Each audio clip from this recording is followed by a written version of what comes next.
Lego is here. Hey, kids, look, a whole new world to build. Legos are one of the most fantastic and creative toys ever developed. I mean, check this out. It's a Lego Stegosaurus. It even has light-up eyes. Rawr. Research has consistently shown that playing with Legos accelerates childhood development and is upheld as a gateway to math, science, and engineering fields, promoting spatial memory, spatial design, and of course, imagination. Sadly, as a consequence of Lego's decision to design and market their products almost exclusively to boys over the past few decades, girls have been largely left out. So when the Lego Group announced that they were committed to expanding the Lego experience for girls in 2012 in a significant way, I was excited, but a little skeptical. Here's what Lego had to say. We actually see ourselves as duty-bound to find a fantastic Lego experience for girls. We are passionate about what the Lego experience does to children around the world. I mean, the development, great experience, ability to concentrate, and it's just not good enough that we cannot do something which is really appealing to girls and delivering that same great experience. Lego claims to have spent millions of dollars and 4 years doing intensive research on this endeavor, and they've even budgeted $40 million to market to girls globally. So with all that, what has the company done to integrate girls back into the Lego experience? New Lego friends! Welcome to beautiful Heart Lake City. I'm Stephanie. I'm going to a party at the new cafe with my friend Olivia. That's me. I just finished decorating my house. Time to chill with the girls. At the beauty shop, Emma is styled and ready to go. This is gonna be so much fun. Welcome to the world of Lego friends. New Lego friends. So where do we even begin? This new Lego collection features 23 sets that focus on the lives of 5 friends: Mia, Emma, Andrea, Olivia, and Stephanie, who all hang out and have fun in some place called Heart Lake City. Not to be confused with the regular Lego City, which is Lego's longest running theme. Nope, Heart Lake City is a pastel-colored, gender-segregated, stereotypically female suburban paradise. And to make it absolutely clear that these sets are for girls, they've covered everything in pink and purple, from the branding to the boxes to the bricks themselves. Another way Lego has segregated the Friends theme from the rest of the Lego universe is by creating a brand new Lego person. The traditional Lego characters, or minifigs as they're called, have become a recognizable icon worldwide.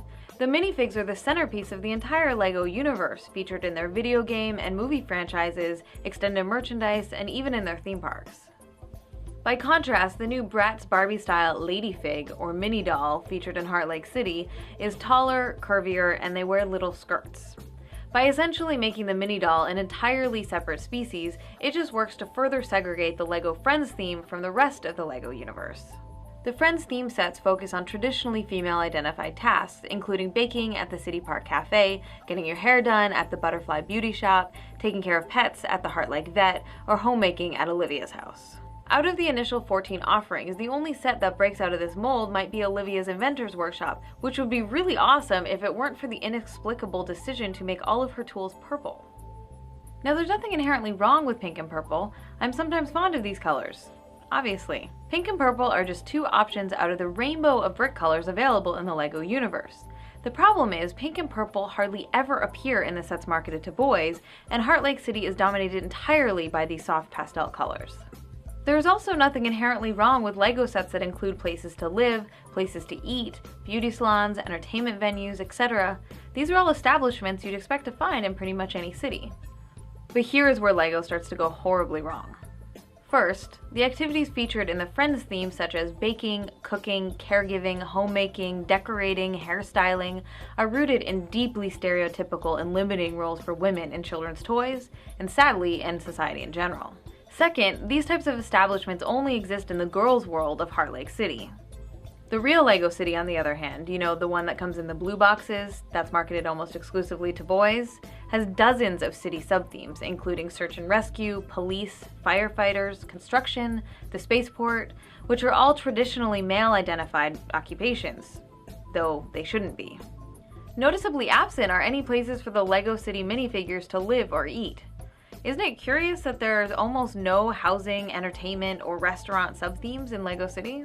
So what happens when something in Heart Lake City catches on fire? I guess you'd have to call the boys to put it out. Similarly, what happens when someone in Lego City gets hungry?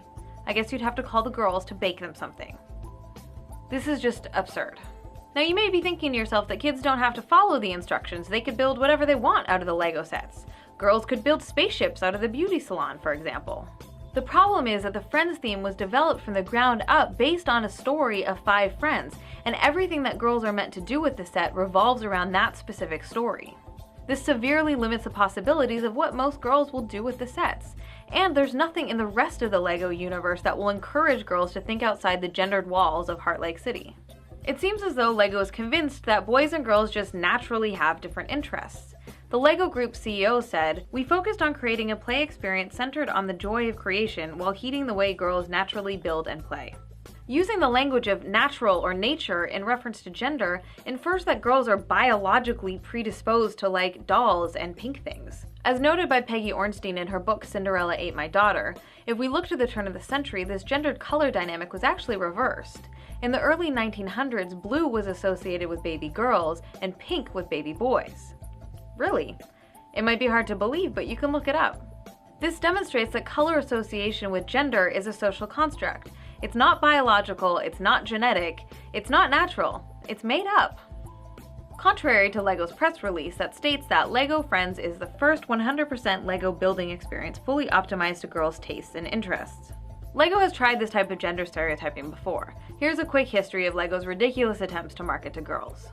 In 1979, Lego released Scala, a jewelry making kit that featured little plastic pieces with birds and flowers painted on them. In 1992, Lego released the Paradisa collection, which to their credit was meant to fit together with the larger town theme, which is now renamed City. Paradisa, Paradisa, sun is shining all day. Let us ride down to the beach, go surfing, bathing and play. We can do anything we like at the house in the sun. Paradisa, Paradisa, this is where we have fun. It included female minifigs, so that's good, but all the boxes were bright pink and all the activities were leisure activities like the poolside paradise, the fun fair, and the country club. In 1994, Lego reduced the building experience to almost nothing with the Belleville theme. And similar to the ladyfigs of the Friends theme, the characters of Belleville looked a lot more like Barbie than the traditional Lego minifigs. The play focused on fairy tales where girls could play house with Prince Charming or have magical tea parties. A few years later, Lego brought back the Scala theme in name only. This time there was virtually nothing to build, and the core of the theme was to play with and dress up the Barbie knockoff dolls. And finally, in 2003, this happened. You're a very stylish girl. You just click to change your style. You're a very stylish girl. Your way, your style. Click it your way. Click it.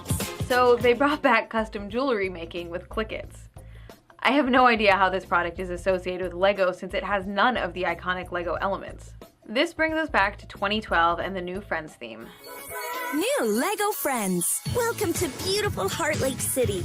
We're here. Let's all help out. Make burgers, shakes, bake the cupcakes. It's perfect. Welcome to the world of Lego Friends. Yeah. But moving on, Lego's press release on the Friends theme states that Lego Friends deliver on a girl's desire for realistic roleplay, creativity, and a highly detailed character-based world. And apparently girls also desire more beauty, accessories, and interior building. I'm slightly confused because all of those things are also true about the other existing Lego sets. Let's take a look at a few examples. The medieval market village is extremely detailed, as is the Death Star, which has 13 separate interiors. Or what about Hogwarts Castle? It comes with Dumbledore's office, the Slytherin and Gryffindor common rooms, the Astronomy Tower, the Great Hall. It has 11 different minifigures, and for accessories you get the Sorting Hat, Tom Riddle's book, a Basilisk Fang, various wands, you even get a Little Mrs. Norris. If this isn't a highly detailed, creative, role-playing, interior building world, then I don't know what is. Setting aside the desire for beauty, which I guess just means pink, it appears Lego already makes toys that offer creative, role-playing, character-based, accessorized interior building construction experiences. So there must be something else keeping girls from embracing the Lego experience. The real reason girls aren't interested in Legos as a whole is because for the last quarter of a century, the Lego group has been telling girls repeatedly that bricks are for boys.